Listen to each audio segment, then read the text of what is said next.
Domestic violence is often seen as purely a woman's issue, one where men are always the perpetrators of the crime and women are always the victims. But what if I were to tell you that there's another side of the story, one that you often don't hear about?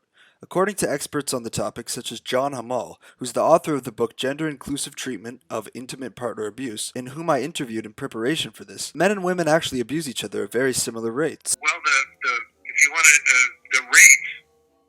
the rates of violence, that is the amount of violence by men and women in the population, are basically the same. Each year, there's about 7 million women and 7 million men who will, if you ask them, will say, yeah, at some point during the year, my intimate partner hit me in some kind of way. Yeah, I've heard that. So the rates are equal. So why is it that we only hear stories of women getting abused, and we don't see many women ever going to jail or getting arrested for the crime of domestic abuse? Well, this may be due to a variety of reasons, but many believe it to be the fault of a social stigma against men. You see, men are socially conditioned to be the protectors of women, as well as being tough and stoic. These cultural attitudes may encourage men to stay silent about their abuse, lest they be shamed and laughed at by others.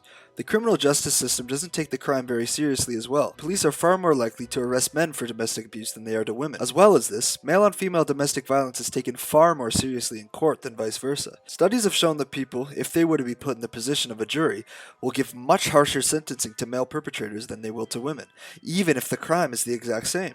It's also true that women are far more likely to be seriously injured or killed in an abusive relationship, with 80% of domestic violence homicides being women. This is due to most men being much bigger and stronger than most women. While it can be argued that this makes male-on-female domestic violence a more pressing issue, this should not be used to minimize female-on-male domestic violence or invalidate male survivors. So what can be done about the fact that male survivors of domestic abuse rarely report their abuse, and if they do, it's not likely that they'll be taken seriously? Well, I believe that in order to take steps to resolve the issue of the lack of reporting of female-on-male domestic violence, we must attack the root of the problem and work to change the cultural attitudes about male and female relationships, as well as normalizing and raising awareness of female-on-male domestic violence, as many don't know the extent of it or don't even know that it happens at all.